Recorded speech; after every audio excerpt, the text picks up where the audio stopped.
Hello, boys and girls. So it's that time of the year, North London Derby Day, the biggest fixture in the calendar for me because I love nothing more than playing this lot. Ah, I'm really nervous, and it's not so much because of, you know, the fact we're playing them. It's just that it's the North London Derby, man. And the fact that they put the kickoff so far into the afternoon just means the day drags. Normally, they put these games around about 12:30 in the afternoon because it kind of keeps and stops them, from fighting and whatnot. But they put this one as the main Super Sunday. And yeah, that's exactly what it is, isn't it? It's the Super Sunday. It's a massive game. Jamie Schofield. He's came in there with one of the super chats already. And he says, up the Spurs. Yeah, all right, mate. Yeah, cheers for that. Got loads of questions coming in already. If you do want your question to be featured, make sure you send it in the super chat. To guarantee me seeing it so that I can read it out for you. So let's go and get into a combined 11. I'm going to be as honest as I can, and I'm going to give my thoughts and my opinions on each position and who the players that are contesting those positions are. Now, one thing I will say from the very beginning is that this is about the squad. Even if a player is currently injured, they're going to be included in the combined 11. So, like I said, it's about the squad. Not who's available right now, but in general, the squad, if everybody was fit and available, okay? So, starting off, in goal, choice out of Bernd Leno or Hugo Lloris. Now, Hugo Lloris is a good goalkeeper, World Cup winner, done a lot over the last few years. Bernd Leno has established himself as one of the best in the Premier League. And to be quite honest with you, I am not looking past anybody but Bernd Leno. He is by far the better goalkeeper. It is as simple as that. Don't at me, don't question me, I don't care. Plus, I'd feel a lot safer getting in a car with Bernd Leno. Simple. Jamie Schofield again. And he's saying that he's actually a Liverpool fan and going for the Arsenal win. Super chat question coming in from Luca. And he says, what do you think of Louis from 100% Chelsea? I ain't got a problem with Louis. He's a nice enough guy, but his team's a load of crap. Now we're going to go and get into the next positions. The formation I'm doing is a 3-4-3. Now in that back three, first of all, I'm going to go between Sokratis and let me think who some of Spurs defenders are. You've got the likes of Cruyff and Davinson Sanchez. Cruyff, I don't rate him in any way, shape or form. I think he's a load of crap. Davinson Sanchez got bags of pace and everything, can be a great defender, but he's also got a lot of mistakes in him. I think Mustafi was one of our better players last year. So yeah, I'm going to go with Mustafi for the experience and everything else. I think that he's by far the better player. The next in that back three, I'm going to go with Rob Holding, or let's have a look who's else is there for Spurs. Again, you've got the likes of Cruyff and Sanchez and whatnot. And I'm going to save Alderweireld for my last position and everything in a moment, and who he comes up against. But before that, Wayno, LSFL, he's going to go for a 4-2 Arsenal win. Says that we're always up for the derby. Luca says, didn't like it after the Imperial Wharf game, did you? Ah, that's cute. But yeah, listen, Rob Holding, I think that he plays that free formation absolutely perfectly. And And you see how important he is to Arsenal the moment he got injured against Manchester United. On the ball, he's absolutely brilliant. So Rob Holding goes in that free for me. The next of that free, and we are going to have between Alderweireld and David Luiz. Now, Alderweireld has been one of the best defenders in the Premier League over the last few years. I think the last year or so, his performances have dropped. He's been injured. And also he had a few problems at Spurs. He obviously doesn't want to be there. He's got a year left on his contract and everything else. It's clear that, you know, as he's getting on in later life, he wants to go and play for a side that wins trophies and not Tottenham. David Luiz, only been here for a short while, but I'm going to go with David Luiz, and I'll tell you why. And there's a simple logic behind this. Because we're playing in a back three, David Luiz suits it perfectly. He won Chelsea the title whilst playing in a back three. If you ask any Chelsea fan, they will tell you that Luiz was exceptional in a back three the year that you know, Chelsea won the league. If it was a flat four, then I would go for Alderweireld, but as it's a free, I'll go with David Luiz. Plus, you only have to look at, you know, his caliber of trophies won and everything. This is a guy that's won everything. What has Toby Alderweireld won? Maybe Player of the Month? That's about it, really, isn't it? So, you know, if you don't like simple facts, then you can sit there and bash your keyboards as much as you want. But David Luiz in a free is a better defender than Toby Alderweireld. It's as simple as that. Going to go to the four. I'm going to start off with the wing backs on the right-hand side. Do Spurs even have a right wing back, right full back, or anyone like that? I actually don't know. J. Rob comes in with really think Spurs are going to struggle today. Let's hope so. They got Kyle Walker's Blue Peter, or whatever the fuck his name is. And Serge Aurier, who's just been an absolute shambles since he's come to England. William Gustafsson, 11 Arsenal players incoming. You're not yet, mate. But on that right-hand side, listen, Hector Bellerin, come on, man. All day long, Hector Bellerin is better than Kyle Walker's Blue Peter, or whatever his name is, and better than Serge Aurier all day, and goes in that right wing back position. In the left wing back position, you have Danny Rose, and also you've got, I know Spurs have got another guy there. What is his name? Is it Ben Davis?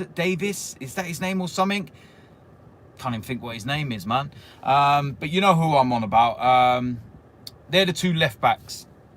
Arsenal, of course, no Nacho Monreal now, so it's Kolasinac or Kieran Tierney. Danny Rose, for me, is overrated. I think he's absolutely shite.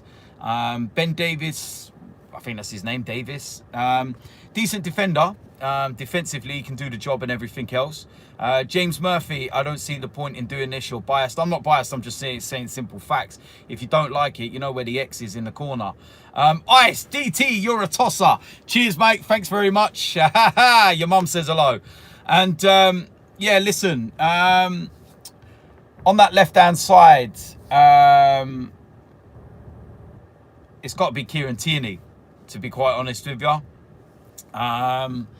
All day long, Kieran Tierney. He's the better left back, better defender, better going forward, better than Danny Rose, better than all of them. If you don't like it, tough shit. Kieran Tierney goes on that left-hand side. Our sixth player, who's going to score today? I'll get onto that at the very end. Going to go into that middle two. Now, what I want in here with the middle two is someone that's going to sit and be that shield, and one that's going to play like a number 8 box-to-box sort of player. Bit like the Aaron Ramsey kind of role of old. First of all, you've got players for Spurs. You've got their new signing, Ndombele. You've got Lucas Torreira, and we'll go between those two. I was watching Ndombele last season at Lyon and had a fantastic season. Don't get me wrong. I think he's going to be an unbelievably good player. I do feel that he needs to adjust a few things before he adapts to the Premier League. Lucas Torreira, already been here a year, and to show you the kind of player he is, until his form dipped and he went through that kind of blip around Christmas time, which all new players kind of do when they come from foreign countries and everything else, and they don't get winter breaks and everything. Everyone was saying that he was the signing of the season. You remember him during the Euros, I think it was, when he was bouncing Ronaldo all over the place all day long. Lucas Torreira, for me, is the guy that's got to sit there in front of the defenders and just do that job. So it's as simple as that. Next up, Kyle Vineyard, and he's turned around and said Kane loves scoring against Arsenal. Yes, he does love scoring against Arsenal, but he doesn't like winning trophies. Like I said, we need that kind of box-to-box player. You've got the likes of Christian Eriksen, you've got Harry Winks, and for Arsenal in that kind of area, should I say, you've got the likes of Joe Willock come onto the scene. And then you've got Dani Ceballos. Christian Eriksen, unbelievable player, to be quite honest with you. I like the way that he plays, but I feel that, you know, in that kind of box-to-box number 8 is not really suited to him. He's not someone that will get up and down. He's more of a 10.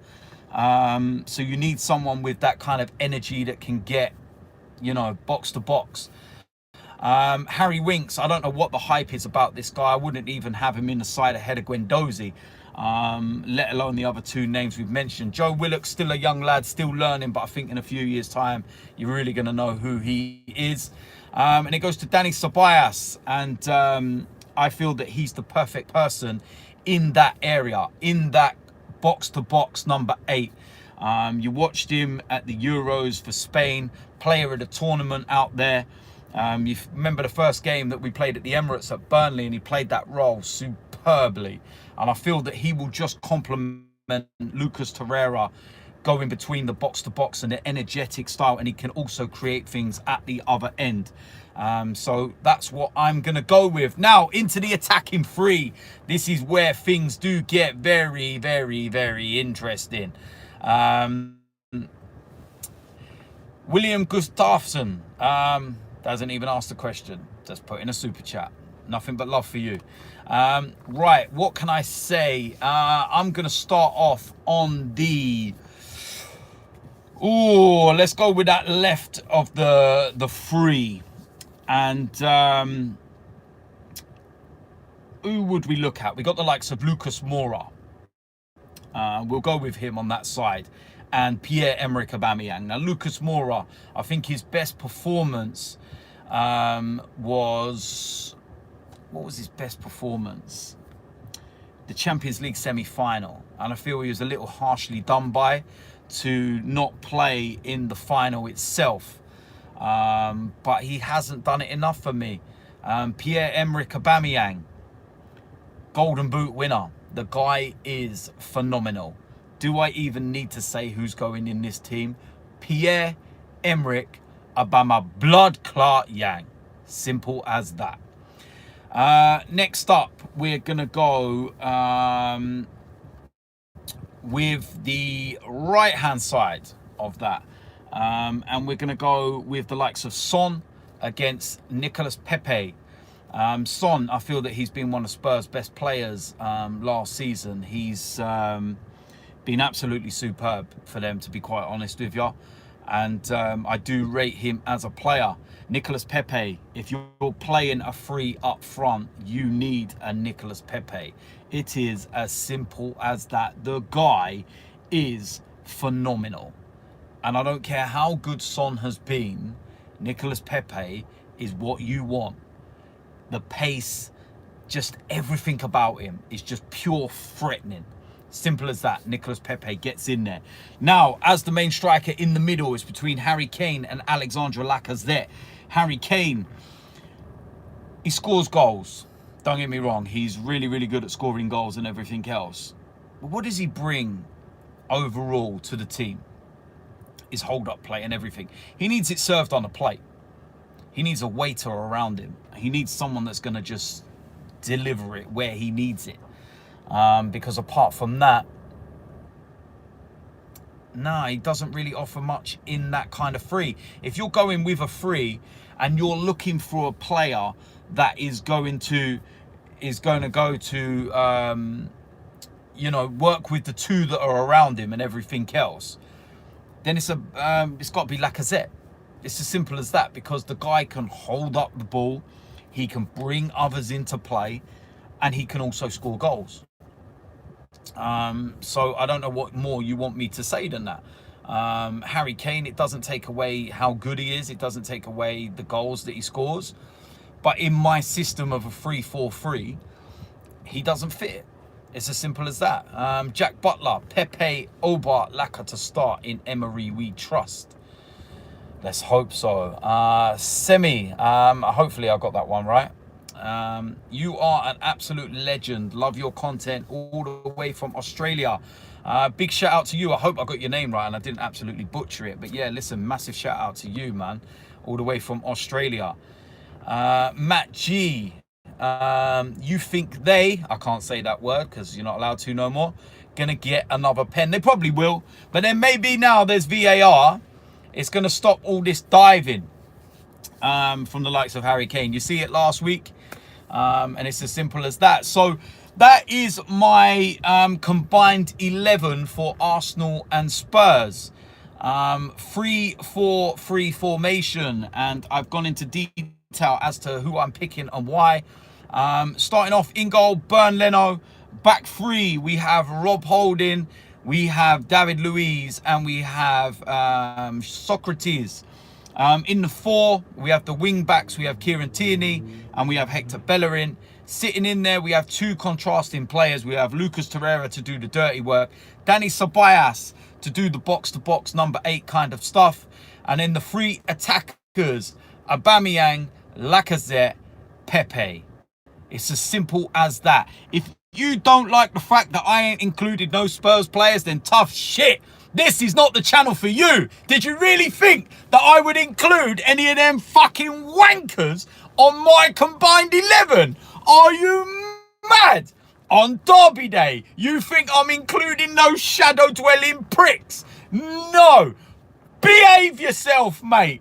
Get in the bin. Exactly where the rest of you dirty Tottenham shadow-dwelling wankers should be. I can't wait. I'm going in my house now. I'm going to get showered. I'm going to go and put on my fucking red shirt. And I'm going all the way to the Emirates to see the fucking boys. Come on, Arsenal. I swear to fucking God, don't lose to these fucking wankers. We need to smash them. North London is red. End of story. You fucking shadow-dwelling bunch of fucking cavemen. Come on, Arsenal! North London is fucking red and it always will be red. The only thing you lot have ever won is the fucking Audi Cup. Shove it up your arse, you wankers. That's my combined 11. Hope you've enjoyed it. Massive shout out. I'll see you lot later.